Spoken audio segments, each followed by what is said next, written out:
for that. Sure, it was nice to get bailed out, but is that really how you want to do business?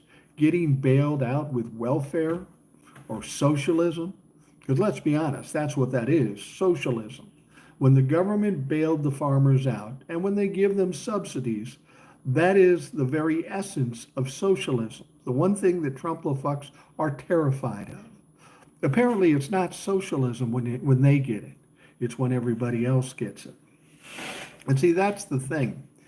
People people say to me, well, you should welcome in the Trump-fucks when they come in.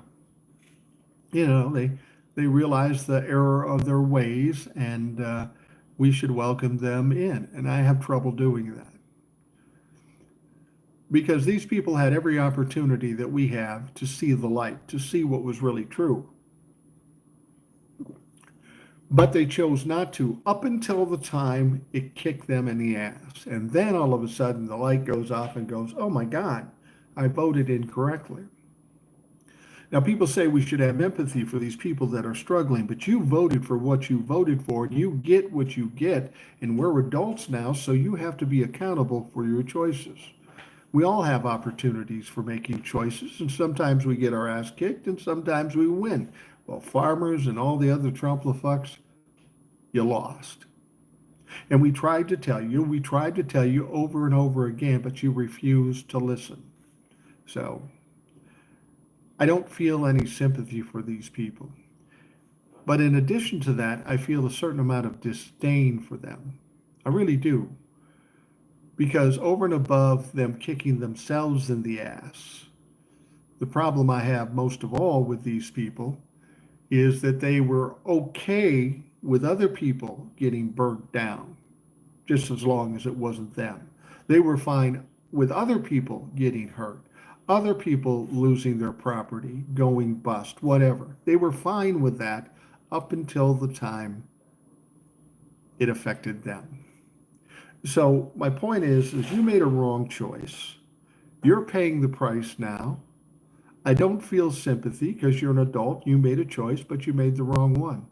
The reason I don't like you and would not bring you into the fold, not embrace you and be happy that you realize that you fucked up, because in the process of doing all this, you hurt a bunch of people that were trying to do the right things. They didn't vote for Donald Trump, but yet they have to suffer the things that you voted for. So as much as you're a victim here, you're also a motherfucking villain. That's what you are. Well, I tell you, we've got to do something with YouTube because I've got one comment and nothing else.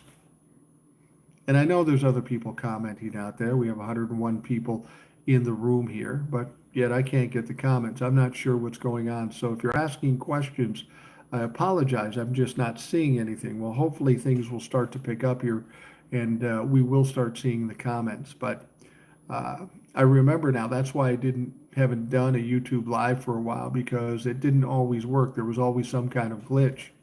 I always enjoyed YouTube because the people out here are wonderful, but I need YouTube to actually give me a situation where I can actually interact with people watching. That's the one thing I've always said about this, is that it's one thing for me to stand here and talk and spew my bullshit. That's one thing. But it's more important that other people get a chance to talk. They get a chance to make comments, and because the only way we can get anywhere is if a lot of people are talking, and we're finally starting to see that now. So that's the good news. We are seeing people standing up. We're seeing big protests. We're seeing even Democratic politicians standing up.